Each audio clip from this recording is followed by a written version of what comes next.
চৰ্চালৈ আহিছে এখন চৰকাৰী বিদ্যালয়। ব্যক্তিগত বহু বিদ্যালয়ে ফেৰ মাৰিব নোৱাৰে এই বিদ্যালয়খনৰ লগত।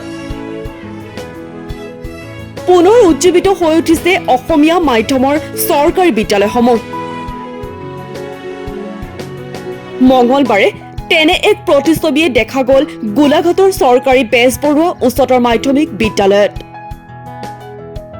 140 বছৰ পুৰণি ঐতিহ্যমণ্ডিত গোলাঘাট চৰকাৰী বেজবৰুৱা উচ্চতৰ মাধ্যমিক বিদ্যালয়ৰ ষষ্ঠ শ্ৰেণীৰ নামভৰ্তিৰ বাছনি পৰীক্ষাত শিক্ষাৰ্থী অভিভাৱকৰ ভিৰ।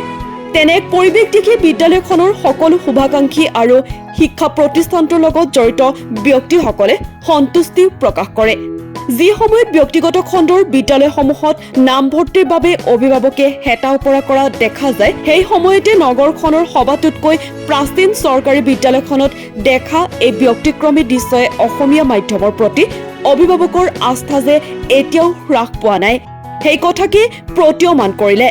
ব্ৰিটিছ চৰকাৰৰ দিনতে 1886 চনত সাহিত্যৰথী ৰসৰাজ লক্ষ্মীনাথ বেজবৰুৱাৰ জ্যেষ্ঠ ভাতৃ প্ৰয়াত গোবিন্দ চন্দ্ৰ বেজবৰুৱাদেৱৰ প্ৰয়াসত প্ৰতিষ্ঠা লাভ কৰা গোলাঘাট চৰকাৰী বেজবৰুৱা উচ্চতৰ মাধ্যমিক বিদ্যালয়খনে শতিকাজুৰি জিলাখনৰ শৈক্ষিক ক্ষেত্ৰখনত গুৰুত্বপূৰ্ণ অৱদান আগবঢ়াই আহিছে।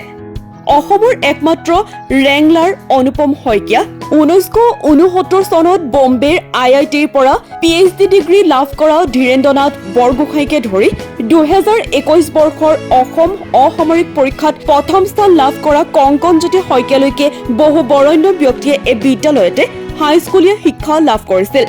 ইয়াৰ উপৰি বিগত দশক জুৰি এইখন বিদ্যালয়ৰ পৰাই শিক্ষাৰ্থীৰে উত্তীৰ্ণ হৈ বহু মেধাৱী ছাত্ৰই দেশে বিদেশে প্ৰতিষ্ঠিত হৈ দেশ সেৱা আগবঢ়াই আহিছে। বিদ্যালয়খনে এই ঐতিহ্য বহন কৰিয়ে বিগত সময়ছোৱাত হাইস্কুল শিক্ষান্ত পৰীক্ষা আৰু দ্বাদশ শ্ৰেণীৰ শেষান্ত পৰীক্ষাত দেখুওৱা উৎকৃষ্ট ফলাফলৰ পৰিপ্ৰেক্ষিততে আজি 3 শতাধিক শিক্ষাৰ্থীয়ে ষষ্ঠ শ্ৰেণীৰ বাছনি পৰীক্ষাত নামভৰ্তিৰ বাবে ভিৰ কৰে বুলি সচেতন মহলে মত প্ৰকাশ কৰে। এয়া অসমীয়া মাধ্যমৰ বিদ্যালয়সমূহৰ বাবে এক শুভবাৰ্তা বুলিও তেওঁলোকে মত পোষণ কৰে। অসমীয়া মাধ্যমৰ বিদ্যালয়সমূহক পুনৰ উজ্জীৱিত কৰাত অসম চৰকাৰখনৰ নিৰবিচ্ছিন্ন প্ৰয়াস, গোলাঘাট জিলা প্ৰশাসন আৰু শিক্ষা বিভাগৰ সহযোগ আৰু সমৰ্থন তথা বিদ্যালয়খনৰ পৰিচালনা সমিতি আৰু শিক্ষক-শিক্ষয়িত্ৰীৰ ঐকান্তিক প্ৰচেষ্টাত বিদ্যালয়খনে সন্তোষজনক ফলাফল দেখুওৱাৰ ফলস্বৰূপে আজি শ অভিভাৱক তথা ছাত্ৰ-ছাত্ৰীয়ে বিদ্যালয়খনত ভিৰ কৰিছেহি বুলি বিদ্যালয়খনলৈ নামভৰ্তি কৰিবলৈ অহা শিক্ষাৰ্থী এজনৰ অভিভাৱকে মত প্ৰকাশ কৰে। বিদ্যালয়খনৰ ভাৰপ্ৰাপ্ত অধ্যক্ষ ৰঞ্জন বিকাশ চুটিয়ে সাংবাদিকসকলক জানিবলৈ দিয়া অনুসৰি আগন্তুক শিক্ষাবৰ্ষৰ ষষ্ঠ শ্ৰেণীৰ নামভৰ্তিৰ বাছনি পৰীক্ষাৰ বাবে প্ৰায় 300 ছাত্ৰ-ছাত্ৰীয়ে প্ৰপত্ৰ পূৰণ কৰিছিল। আজি এইসকল ছাত্ৰ-ছাত্ৰীৰ মাজত বাছনি পৰীক্ষা অনুষ্ঠিত কৰি মেধাৰ ভিত্তিত ষষ্ঠ শ্ৰেণীৰ নামভৰ্তি অনুষ্ঠিত কৰা হ'ব। আজি বিদ্যালয় অধ্যক্ষই এই আপাসতে বিদ্যালয়খনৰ উন্নতিৰ বাবে আহুপুৰুষাৰ্থ কৰা প্ৰতিজন প্ৰাক্তন বেজবৰুৱা তথা শুভাকাংক্ষীৰ ওচৰত কৃতজ্ঞতা জ্ঞাপন কৰে। অধ্যক্ষই জানিবলৈ দিয়া অনুসৰি অনুৰূপ ধৰণে নৱম শ্ৰেণীৰ নামভৰ্তিৰ বাছনি পৰীক্ষাও 2 এদিনতেই অনুষ্ঠিত কৰা হ'ব। শিক্ষাবৰ্ষৰ বাবে আমি ষষ্ঠ শ্ৰেণীৰ নামভৰ্তিৰ বাছনি পৰীক্ষা আজি অনুষ্ঠিত কৰিছিলোঁ।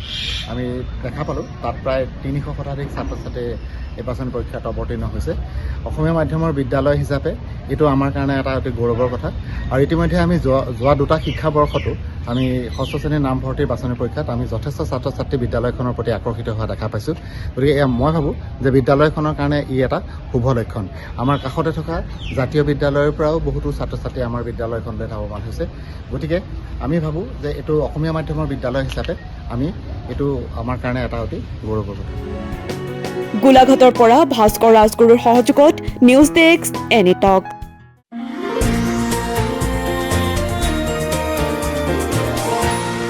এনিটক্স, সোঁতৰ বিপৰীতে ৰাইজৰ স্বাৰ্থ।